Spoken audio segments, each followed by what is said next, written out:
चलो बात करते हैं house of the dragon episode 4 के बारे में। और सच में यार मज़े आ गए। और इस एपिसोड में अपने को वो देखने को मिला है जो अपने को इस सीरीज से चाहिए था, और वो है मज़े, जिसके बाकी 2 एपिसोड में सूखा पड़ा है। तो इस वीडियो में अपन इस एपिसोड की डिटेल्स और स्टोरी के बारे में बात करेंगे। तो चलिए सीधे आते वीडियो पे।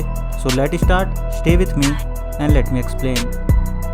तो स्टार्टिंग में अपने को दिखाया जाता है कि किंग विसेरस ने रिनेरा के लिए एक टूर अरेंज किया होता है, जहाँ वो अपनी शादी के लिए एक वर ढूंढ रही होती है, पर उसे कोई पसंद नहीं आता और रिनेरा उन सारे लोगों को रिजेक्ट करके टूर को बीच में ही छोड़ देती है। पर रिनेरा को इस बात की चिंता होती है कि उसके फादर इस बारे में क्या सोचेंगे, और रिनेरा क्रिस्टन से पूछती है कि उसे क्या लगता है। तभी रिनेरा देखती है कि डेमन कीप में लैंड करता है, जिसके बाद अपने को किंग विसेरस को दिखाया जाता है और डेमन किंग से मिलने आता है और उसने क्राउन पहना होता है। और किंग विसेरस को लग रहा होता है कि शायद डेमन खुद को किंग समझने लगा है, पर डेमन बोलता है कि ट्रायर्की को तबाह करने के बाद वहाँ के लोगों ने उसे नैरोसी का किंग बना दिया था, और वहाँ 2000 लोगों की डेड बॉडी उन लोगों को वॉर्न कर रही है जो वहाँ कब्जा करना चाहते हैं। पर वो जानता है कि केवल एक ही ट्रू किंग है, और डेमन क्राउन और स्टेपस्टोन को किंग के हवाले कर देता है, और किंग डेमन से क्राउन ले लेता है और उसे गले लगा लेता है। आगे एक पार्टी होती है डेमन की जीत की खुशी में, और रिनेरा अपने अंकल को कॉन्ग्रेचुलेट करती है। पर यहाँ अपने को एक चीज समझ आती है कि रिनेरा के टूर से जल्दी वापस आने की वजह से किंग उससे नाराज है। और फिर एलिसेंट रिनेरा को बोलती है कि उसे लगता है कि उसका टूर कुछ खास नहीं गया, पर इस रियल में भी लड़की के लिए रेयर है कि उसे किसी को चूज करने का मौका मिल रहा है, और ये रोमांटिक हो सकता है। रिनेरा बोलती है कि जब तक वो सह सकती थी उसने सहा, वो लोग उसे पसंद नहीं करते, वो लोग बस उसका वेलेरियन नाम चाहते हैं अपने बच्चों के लिए। और कैसल की जेल में रहना कितना रोमांटिक हो सकता है, जो केवल बच्चे पैदा करने के लिए बनाया गया है। और रिनेरा पूछती है कि उसके फादर कितने गुस्से में है। एलिसेंट बताती है कि किंग ने इस टूर के लिए बहुत एफर्ट किया था, इसलिए वो थोड़ा फ्रस्ट्रेटेड है, पर वो खुश है कि वो घर वापस आ गई। एलिसेंट बोलती है कि वो सोचना चाहती है कि वो लेडी एलिसेंट है, पर लोग उसे क्वीन ही मानते हैं। और रिनेरा बोलती है कि वो भी उसे मिस करती है, अपनी पुरानी दोस्त को। आगे रिनेरा डेमन से मिलती है। रिनेरा जानना चाहती थी कि डेमन यहाँ क्यों आया है, क्योंकि वो केवल उसके फादर को टॉन्ट करने के लिए तो नहीं आया है। डेमन बोलता है कि उसे बस घर का आराम चाहिए था, पर यह बात रिनेरा को कुछ हजम नहीं होती। और फिर रिनेरा डेमन को बताती है कि उसके फादर उसे बेचना चाहते हैं उन लॉर्ड्स को जो रेल्म में सबसे बड़े और पावरफुल हैं।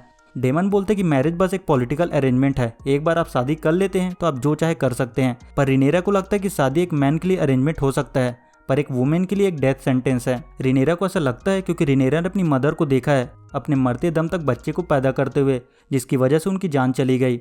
और रिनेरा डेमन को बोलती है कि उसे अपनी मदर की तरह लाइफ नहीं चाहिए, बल्कि उसकी वाइफ लकी है कि उसे बच्चा पैदा नहीं करना पड़ा। डेमन बोलता है कि उसकी मदर के साथ जो हुआ वो एक ट्रेजेडी थी, पर ये दुनिया ऐसी ही है और वो अपनी लाइफ डर में नहीं जी सकती। रिनेरा बोलती है कि वो डर में नहीं है, वो बस अकेले रहना चाहती है। जिसके बाद अपने को काउंसिल की मीटिंग को दिखाया जाता है, जहाँ किंग को बताया जाता है कि स्टेपस्टोन को उन्होंने रेल्म के लिए जीता है, लेकिन लगता है कि उन्होंने क्रैब फीडर को सी स्नैक के साथ ट्रेड किया है।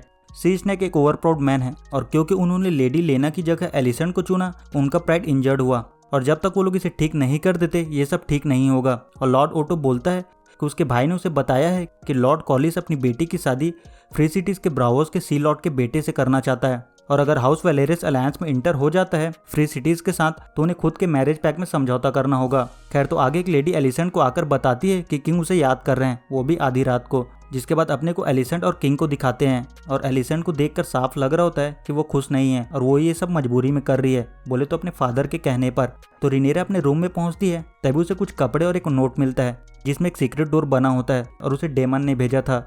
जिसके बाद रिनेरा डेमन से मिलती है, और फिर डेमन और रिनेरा रेड कीप के बाहर जाते हैं। रिनेरा आयरन चेयर के ऊपर एक शो देखती है, जहाँ उसे पता चलता है कि वहाँ कोई भी उसे आयरन थ्रोन पर बैठे हुए नहीं देखना चाहता, सब एगॉन को देखना चाहते हैं, और सब उसका मजाक उड़ाते हैं। डेमन बोलता है ये तो बस कुछ ही लोग हैं, ऐसे बहुत से लोग हैं। जिसके बाद डेमन और रिनेरा प्लेजर हाउस में पहुंचते हैं, जब बस सब एक दूसरे की मारने में लगे होते हैं, और रिनेरा और डेमन अपने आप को कंट्रोल नहीं कर पाते। पर थोड़ी देर बाद डेमन खुद को रोक लेता है, पर रिनेरा ऐसा नहीं चाहती थी, पर डेमन रिनेरा को छोड़कर वहां से चला जाता है। और जब रिनेरा बाहर आती है तो लॉर्ड ओटो का एक इन्फॉर्मर रिनेरा को देख लेता है। जिसके बाद रिनेरा अपने रूम में पहुंचती है, पर उसके अंदर का माल अभी भी खत्म नहीं हुआ था, और रिनेरा क्रिस्टन को सीड्यूस करती है। खैर, तो वो बंदा आकर लॉर्ड ओटो को बताता है कि उसने डेमन और रिनेरा को वॉल के बाहर प्लेजर हाउस में देखा है। और अगले दिन लॉर्ड ओटो किंग को बताता है कि उसे न्यूज मिली है, उसके इन्फॉर्मर ने बताया है उसने डेमन और रिनेरा को प्लेजर हाउस में देखा है सेक्स करते हुए, और बहुत से सर्वेंट ने रिनेरा को बाहर जाते हुए देखा है। पर किंग को उसकी बातों पर यकीन नहीं होता। किंग को लगता है कि ये सब ओटो का किया धरा है, क्योंकि वो अपने ब्लड को आयरन थ्रोन पर देखना चाहता है, और उसका एम्बिशन इतना बढ़ चुका है कि वो उसकी बेटी को स्टॉक कर रहा है और उसे बदनाम करने की कोशिश कर रहा है, और उसी ने ये सब प्लॉट किया है ताकि रिनेरा की रेपुटेशन को खराब कर सके। पर लॉर्ड ओटो बोलता है कि उसका ऐसा कोई इरादा नहीं है और लॉर्ड ओटो वहाँ से चला जाता है। पर एलिसन उनकी बात सुन लेती है, जिसके बाद एलिसन इस बारे में रिनेरा से बात करती है और एलिसन रिनेरा को बताती है कि ऐसे रूमर्स है कि उसने प्लेजर हाउस में जाकर अपने अंकल के साथ सेक्स किया है।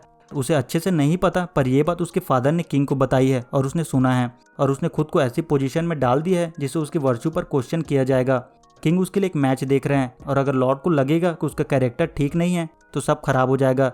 रिनेरा बोलते कि उसने ऐसा कुछ नहीं किया, उसके फादर को किसी ने मिसलीड किया होगा। रिनेरा बताती कि वो डेमन के साथ प्लेजर हाउस में गई थी, पर उसने कुछ नहीं किया, वो बस देख रही थी और फिर डेमन उसे वहाँ छोड़कर चला गया होर के बीच में और डेमन ने उसे टच भी नहीं किया। आगे डेमन को पकड़कर किंग के पास लाया जाता है। किंग बोलते कि उसने रिनेरा को बर्बाद कर दिया, अब कौन उसके साथ शादी करेगा।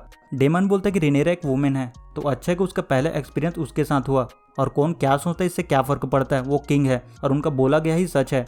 डेमन बोलता है कि वो रिनेरा से शादी करने के लिए तैयार है। जब उसने अपना क्राउन दिया था तो उन्होंने प्रॉमिस किया था कि वो कुछ भी मांग सकता है, तो वो रिनेरा को मांग रहा है और वो उसके साथ हाउस के ट्रेडिशन के साथ शादी करेगा। पर किंग डेमन को वेल उसकी वाइफ के पास वापस जाने के लिए बोलता है, जिसके बाद अपने को किंग और एलिसन को दिखाया जाता है। एलिसन किंग को बोलती है कि उसे लगता है कि डेमन झूठ बोल रहा है, उसने रिनेरा को बदनाम करने की कोशिश की है और उस पर भरोसा नहीं किया जा सकता और उसे रिनेरा पर पूरा यकीन है। पर किंग को लगता है कि जो कुछ भी हुआ उसमें रिनेरा इनोसेंट नहीं है। जिसके बाद रिनेरा किंग से मिलने आती है। रिनेरा बोलती है कि जो भी रूमर्स फैला हुआ है सब झूठ है और उन्हें एक बार उससे सच्चाई पूछनी चाहिए थी। किंग बोलता है कि उसने जो रिस्पॉन्सिबिलिटी उसे दी है वो थ्रोन, किंग और उसके पर्सनल डिजायर से बढ़कर है और अगर उसकी जगह किंग ज़िहारेस होते तो उसे कब से निकाल दिया गया होता। और ये मैटर नहीं करता कि सच्चाई क्या है, बल्कि ये मैटर करता है कि लोगों का क्या मानना है। उसने खुद को एक्सपोज करके उन दोनों को मुसीबत में डाल दिया है और अब उन दोनों को भुगतना पड़ेगा। और किंग विसेरस रिनेरा को बताते हैं कि वो उसकी शादी सर लेरॉन वेलेरियन के साथ तय कर रहे हैं और उसे शादी करनी होगी। उसकी शादी 2 पावरफुल हाउसेस को इकट्ठा कर देगी और किसी की हिम्मत नहीं होगी उनके खिलाफ खड़ा होने की और हाउस ऑफ ड्रैगन आगे की जनरेशन के लिए एक साथ होंगे। रिनेरा बोलते कि उनके जो गिद्ध थ्रोन पर बैठे हुए हैं उनका क्या करेंगे। रिनेरा बोलते कि लॉर्ड ओटो हाईटावर चाहते हैं कि एगॉन थ्रोन पर बैठे और वो उसके लिए कुछ भी करेंगे और इसलिए उन्होंने उसकी जासूसी कराई और उसे बदनाम करने के लिए वो अपने ताकत और यूनिटी को बढ़ाना चाहते हैं। पर यह कैसे होगा जब उनके सबसे ज़्यादा ट्रस्टेड एडवाइज़र का सेल्फ इंटरेस्ट होगा।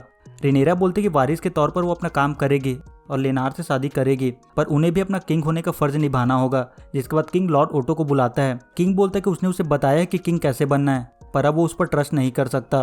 किंग बोलता है कि वो एमा के डेथ से नहीं निकल पाया था, पर एलिसन ने उसे उस दुख से बाहर निकाला। पर उसे अब ये रियलाइज़ हो गया है कि ये सब उसका कैलकुलेटेड प्लान था और अब उसका इंटरेस्ट रेल्म के इंटरेस्ट में नहीं है, उसका जजमेंट कॉम्प्रोमाइज है।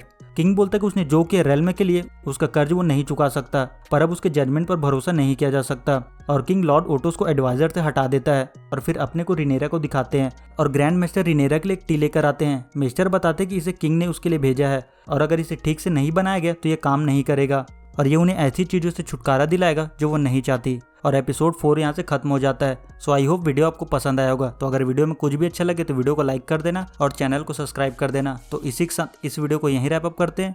सी यू इन नेक्स्ट वीडियो, तब तक के लिए गुड बाय।